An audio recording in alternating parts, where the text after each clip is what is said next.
வணக்கம் நண்பர்களே, இன்னைக்கு நம்ம ஜிபி ஃபுட்ஸோட சந்தகை எப்படி பண்ண போகிறதுன்னு பார்க்க போகிறோம். அதுக்கு நம்ம 1/2 கிலோ சந்தகை எடுத்துருக்குறோம்.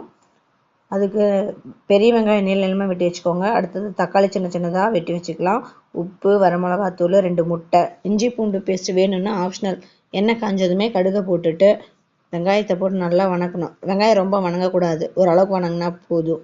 அடுத்தது ஓரளவுக்கு வணங்கின உடனே தக்காளி போடுறோம். தக்காளி ஓரளவுக்கு வணங்கினதுமே இஞ்சி பூண்டு பேஸ்ட்டு கொஞ்சம் தாளிச்சோடனே மஞ்சத்தூள் போட்டதுக்கப்புறம் கறி மசாலா உங்களுக்கு தேவைன்னா போட்டுக்கலாம், இல்லைன்னா இல்லை. அப்புறம் வர மிளகாத்தூள் உங்களுக்கு காரத்துக்கு தகுந்த மாதிரி கொட்டிக்கோங்க.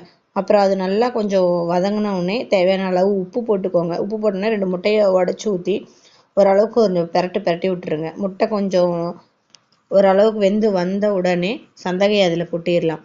சந்தகை கொட்டி பூ மாதிரி தான் அதை தாளிக்கணும். அவசரமாக நீங்கள் தாளிக்கக்கூடாது. மெதுவாக தாளித்து கொஞ்சம் மூடி வச்சிட்டிங்கன்னா ரெடி ஆகிடும். அவ்வளோதான், உங்களோட சூப்பரான சந்தகை ரெடி. வாங்க சாப்பிட்லாம். நான் காய்கறி கழுவி எல்லாத்தையும் இப்படி போட்டு வச்சுருவேன். போட்டு அந்த வேஸ்ட்டை கொட்டினதில் தான் இந்த மாதிரி சூப்பராக அதில் தக்காளி முளைச்சிருக்கு. நான் ஃபர்ஸ்ட் டைம் பண்ணியிருக்கேன். இது நம்மளோட பட்டுவுக்கு ரொம்ப பிடிச்சது. குப்பைகளை நீங்கள் அதில் கார்டனிங் பண்ண போடுங்க. சூப்பராக ஹார்வெஸ்ட் பண்ணுங்க.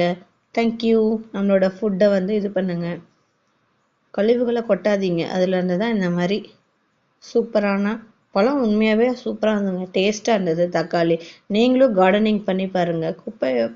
குப்பையில் கொட்டாதீங்க, கார்டனுக்கு யூஸ் பண்ணுங்கள். நாங்களும் சாப்பிட்றோம். ஓகே, பாய், தேங்க்யூ.